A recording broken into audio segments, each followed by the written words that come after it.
Well, thank you very much for your testimony. Mr. Sanchez, welcome to the committee. Mr. Chairman and members of the subcommittee, thank you for adding my voice to those you hear today.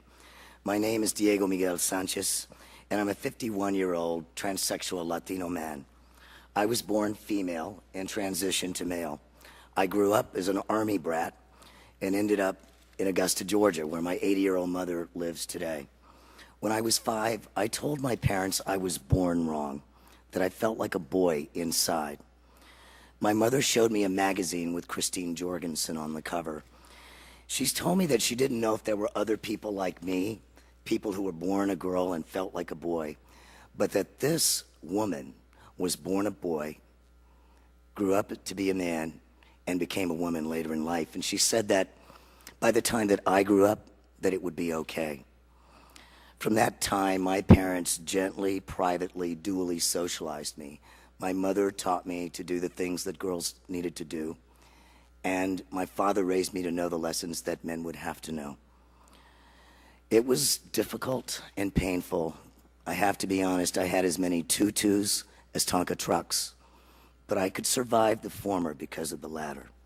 My parents always gave me hope, and my positive outlook on life is the fruit of that loving labor. Mom was mostly right. It's usually pretty okay for me these days. I'm grateful to be gainfully employed by the AIDS Action Committee of Massachusetts and AIDS Action Council here in Washington as the Director of Public Relations. My degree is in journalism from the University of Georgia. I have a major in public relations. I am the only male Georgia letterman that I know of who earned that letter on the women's tennis team.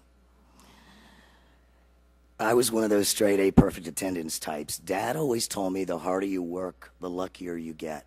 I worked hard, and I am lucky. Because sex reassignment procedures weren't as developed in 1980 as they are now, I focused on work, hoping to change things later. I spent nearly 20 award-winning years in climbing the corporate ladder in global companies, names that you would know like Coca-Cola, Burson Marsteller, Holiday Inn Worldwide, ITT Sheraton, and Starwood Hotels. I'm a loyal worker, a passionate leader, and a man who had to wait for fear of being fired to be who I was always destined to be, Diego Miguel Sanchez, an honorable man. My career entailed navigating the newly defined glass ceiling. It entailed probing limited opportunities for female professionals of color, and it entailed trying to find a way to be a man while I looked like a woman in the workplace. It was heartbreaking and painful, but it was necessary, and it was the only way that I knew to save money to have sex reassignment, which I did later from my own savings. I struggled to find self-respect in a world that I never imagined would allow, let alone accept or embrace, someone like me, someone who seemingly was born wrong. I was an honest person who could be honest about everything except myself. I negotiated with my corporate colleagues for things that would moderately affirm me, things that would mean nothing to anyone else meant so much to me. It meant everything to get a tie instead of a scarf as a company talisman. I asked people to use my first initial as my first name until I could change this medically and legally. I've lived long enough to achieve these gains because I was able to do the one thing that military families are taught when there's a challenge. I sucked it up. But when my head hits the pillow every night, I close my eyes and think about my friends who are transgender, whose lives aren't so easy. I miss my friend Alexander John Goodrum, who took his own life. I feel guilty about my brother, my friend Ethan St. Pierre, who lost his job just because he began his transition from female to male. I still recognize that he lost his job because he was brave and honest. And because I work in public health, I know countless transgender people who are homeless. These are good people who can't get work. I flash my ID every day. It's never questioned. But I have friends whose licenses and IDs don't match their gender identity.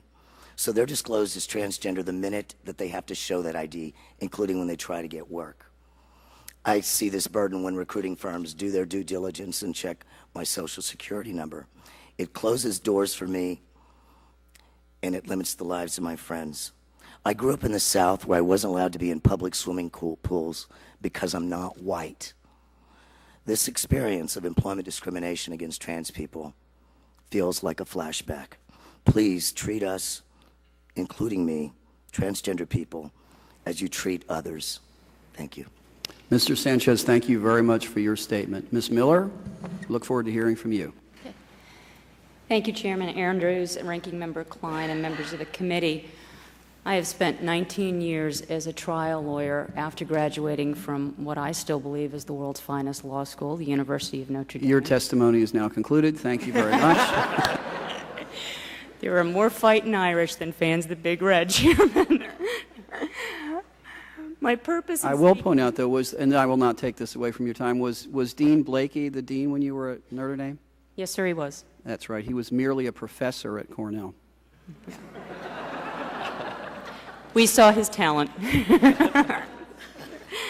My purpose in speaking to you today is not to encourage or dissuade the committee from passing legislation on workplace discrimination against transgender persons.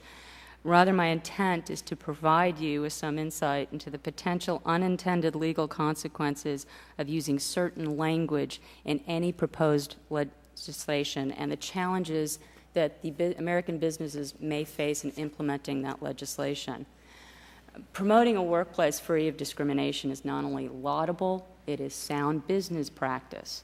However, anytime new legislation is enacted impacting the workplace, there is a subsequent disruption in the workplace as managers, human resource professionals, and employees all try to implement the new policies and adjust their working routine to comply with the new legal mandate. This disruption can be minor or it can be significant. At times, well-intended legislation is enacted without regard to the practical implications it will have in everyday operations of the American business. Responsibility for ensuring that the new law is applied to the workplace rests with somebody in the company. Often it is a human resources staff, but very often with smaller companies with 15 or more employees, say 15 to 25, there is no dedicated human resources position. It is instead a task that falls to someone else in the company who is already juggling other duties, whether that's the owner or one of the managers. Even in those companies that have sophisticated human resources staffs, the implementation of new legislation can be difficult if the law is particularly complex or too vague or requires a drastic change in the work environment. As a trial attorney, I've seen numerous instances where confusion over what is required by a statute that is unclear has led to a lawsuit, and that nonetheless an employer has tried to comply in good faith with the law, still gets sued. And for these reasons, I would ask the committee to carefully consider the implications of any legislation which might be enacted regarding transgender discrimination. I respectfully suggest that the committee consider three specific areas for any proposed legislation. The first would be in the definition of gender identity or transgender. Some of the proposed language which has been brought to my attention would include the word mannerism. That is disturbing. We do not classify protected classes under the law based on mannerisms. And I'm concerned that if we use that word in any definition, we actually may be perpetuating stereotypes. For instance, 100 years ago, a firm handshake may have been a hallmark of masculinity. In today's world, I would hope that if a businesswoman has a firm handshake, that is a sign of not masculinity, but of the fact that she's confident and she's very competent.